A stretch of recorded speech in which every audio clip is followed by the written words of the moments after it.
Dare साहस करना, need जरूरत होना। इसके पहले की विशेष बातें हो, एक बात जान लें, ये दोनों या तो मेन वर्ब के तौर पे भी यूज किया जा सकता है या फिर मॉडल ऑक्सिलरी वर्ब के तौर पे भी यूज किया जा सकता है। मेरा कहने का मतलब क्या है, मेन वर्ब और मॉडल ऑक्सिलरी वर्ब। तो मेन वर्ब कैसे, खेलना, प्ले मेन वर्ब हुआ, खेलना, कूदना, दौड़ना, चलना, फिरना, पढ़ना, ये सारा क्या है, वर्ब्स है, वर्ब्स। और इनको और ऑक्सिलरी वर्ब क्या होता है, is, am, are, was, were, do, does, did, has, have, ये सारा क्या है, ऑक्सिलरी वर्ब्स है। अब कहता ये है कि जैसे वर्ब होता है खेलना, दौड़ना, पढ़ना, जैसे ये सारा क्या है, वर्ब्स, तो ये वर्ब्स के तौर पे भी ये दोनों काम कर सकता है। और दूसरा ऑक्सिलरी वर्ब जैसे is, am, are, do, does, was, were, ये सारा ऑक्सिलरी वर्ब्स है। तो इसी तरीके से ये दोनों भी ऑक्सिलरी वर्ब का भी काम कर सकता है।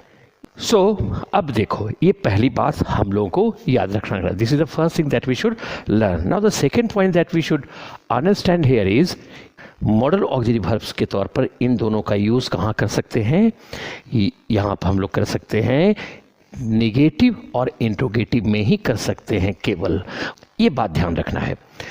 एफर्मेटिव सेंटेंस में इसको मॉडल ऑक्सिलरी वर्ब के तौर पे यूज़ नहीं कर सकते हैं, मेन वर्ब के तौर पर यूज़ कर सकते हैं। नहीं, पहले समझो। अब है कि वह यहाँ आने का साहस करता है, तो साहस करने का तो ये है, डेयर है, तो क्या हम ऐसे लिख सकते हैं ही डेयर कम हेयर, ये गलत हो गया है। नहीं, क्यों, क्योंकि ये एफर्मेटिव सेंटेंस है, इसमें हम लोग नहीं यूज़ कर सकते हैं मॉडल ऑक्सिलरी वर्ब को। Yes, but we are free to use this word as a main verb in the affirmative sentence. लेकिन एफर्मेटिव सेंटेंस में इसे मेन वर्ब के तौर पर हम लोग यूज़ करते हैं। तो क्या हो जाएगा, ही डेयर्स। ध्यान रहे, ये अब यहाँ पर जो डेयर्स है ये मॉडल ऑक्सिलरी वर्ब का काम नहीं कर रहा है, ये मेन वर्ब का काम कर रहा है। मेन वर्ब है तभी तो इसमें इस, चूंकि ये थर्ड पर्सन सिंगुलर नंबर है, तो सिंपल प्रेजेंट टेंस में जिसको तुम प्रेजेंट इंडिफिनिट बोलते हो उसमें इस लगाए।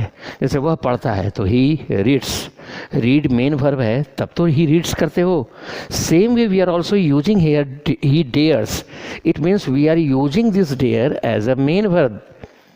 यहाँ पर हम लोग इसे मेन वर्ब के तौर पर यूज़ कर रहे हैं। That's why we have added S to it in order to make it singular, as we know that we always use a singular verb with a singular subject in the simple present tense. तो इसको हम लोग main verb के तौर पे use कर रहे हैं। यही वजह है कि सब्जेक्ट सिंगुलर है तो सिंगुलर वर्ब यूज किए। और अगर इसको ऑक्सिलरी वर्ब मानोगे तो भला ऑक्सिलरी वर्ब में एस लगाता है क्या, आर्स, इजेस होता है क्या, नहीं ना, कैंस, कुड्स नहीं हो सकता है, क्योंकि वो ऑक्सिलरी वर्ब है भाई। एस और S is added to the main verb in the simple present tense. तो यहाँ पे हम लोग यूज़ कर रहे हैं एज अ मेन वर्ब, इसलिए हम लोग ही डेयर्स करते हैं। ही डेयर्स टू कम हेयर। अब ये सही है सेंटेंस, यस ये सेंटेंस सही है। Now one question may crop up in your mind. अब आपके दिमाग में एक बात आ सकता है कि भाई a bit earlier I reiterated that no, we should never ever use 2 plus V1 after any model auxiliary verb। अभी तो कुछ देर पहले बोले कि किसी भी मॉडल ऑक्सिलरी वर्ब के बाद 2 plus V1 नहीं लगाते हैं, V1 बिना 2 का लगाते हैं। तो यहाँ पर 2 plus V1 क्यों कर रहे हैं आप? और ये सेंटेंस सही भी है, इसलिए कर रहे हैं कि I have not considered it a modal auxiliary verb. This the या इसको मॉडल ऑक्सिलरी वर्ब हम मान ही नहीं रहे हैं, मान ही नहीं रहे कि आप ये मॉडल ऑक्सिलरी वर्ब के तौर पर यूज़ नहीं हो रहा है। It is not being used as a modal auxiliary verb in this place. ये मॉडल ऑक्सिलरी वर्ब के तौर पर यूज़ हो ही नहीं रहा है, ये तो मेन वर्ब के तौर पर यूज हो रहा है।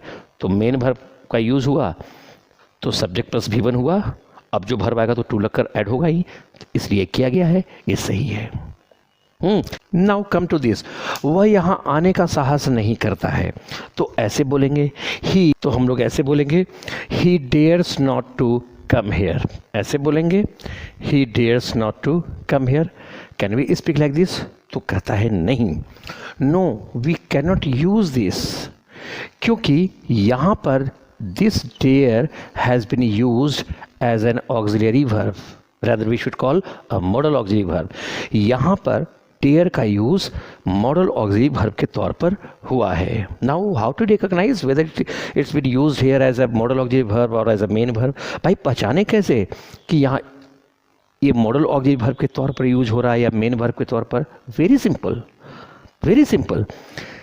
नॉट को किसी भी ऑक्सिलरी वर्ब के साथ ही रखा जाता है। इसके ठीक बाद नॉट लगा हुआ है, इट मीन्स ये ऑक्सिलरी वर्ब है, ये ऑक्सिलरी वर्ब है।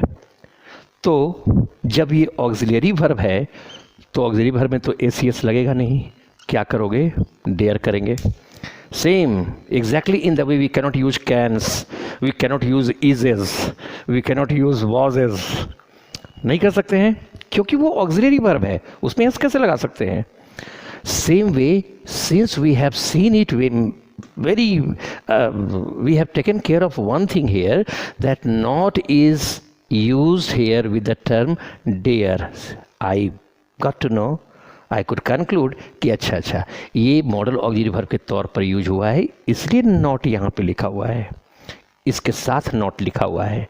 अब ये जब मॉडल ऑक्सिलरी वर्ब है तो इसमें इस लगाने की जरूरत तो है नहीं, one thing. Second thing, we have already studied that अगर ये मॉडल ऑक्सिलरी वर्ब हो ही गया, we know that after any of the modal auxiliary verbs we use V1 without to, यानी कि हम लोग इस टू कम को नहीं, टू कम जो लिखे हैं ये तो गलत हो जाएगा, क्या लिखना होगा?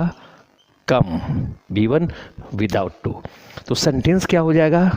ही dare not come here, right. तो अभी ये मॉडल ऑक्सिलरी वर्ब के तौर पर यूज हो रहा है, मॉडल ऑक्सिलरी वर्ब के तौर पे ये यूज हो रहा है, इसलिए नॉट लगाए हैं, V1 विदाउट टू लगाए हैं। डेयर को मेन वर्ब बना कर भी हम लोग इस सेंटेंस को कर सकते हैं, फ्रेम कर सकते हैं। तो कैसे करेंगे? अब इसको मेन वर्ब हम मानते हैं, मेन वर्ब मानते हैं। तो जब मेन वर्ब मानते हैं तब तो डेयर में नॉट नहीं लगा सकते हैं। डेयर में गो नॉट होता है क्या? स्पीक नॉट होता है कि वो तो वर्ब है। जब उसको मेन वर्ब मान रहे हैं तो उसमें तो नॉट लगाएंगे नहीं। तो अब इसको मेन वर्ब मान रहे हैं तो भाई कोई ना कोई ऑक्सिलरी वर्ब तो चाहिए, तो क्या करेंगे? He does not dare. अब यहाँ क्या है? ये मेन वर्ब का काम कर रहा है और ऑक्सिलरी वर्ब का काम तो डज करने लगा। और डज के बाद क्या करते हो? V1 आता है, मेन वर्ब आता है, वह नहीं खेलता है। ही डज नॉट प्ले, तो डज के बाद नॉट के बाद क्या आया? प्ले, मेन वर्ब है। Same way dare has been used here after does not, it simply means that it is a main verb, we are using it as a main verb. इसको main verb के तौर पर मान रहे हैं हम लोग। तो जब ये मेन वर्ब हो गया तो भाई कोई ना कोई ऑक्सिलरी वर्ब तो चाहिए हम लोगों को जिसके साथ हम लोग ये नॉट लगा सके। Not alone can not be used in a sentence. तो अब हम लोग डज ऑक्सिलरी वर्ब के साथ नॉट लगा रहे हैं और ये मेन वर्ब हो गया। He doesn't dare, he does not dare. अब जो वर्ब आएगा तो टू लगाओगे ही, टू कम हियर, बिल्कुल सही। वह यहाँ पढ़ने के लिए नहीं आता है, तो क्या बोलते हो? ही डज नॉट कम, कम के पहले तो टू नहीं लगाते हो।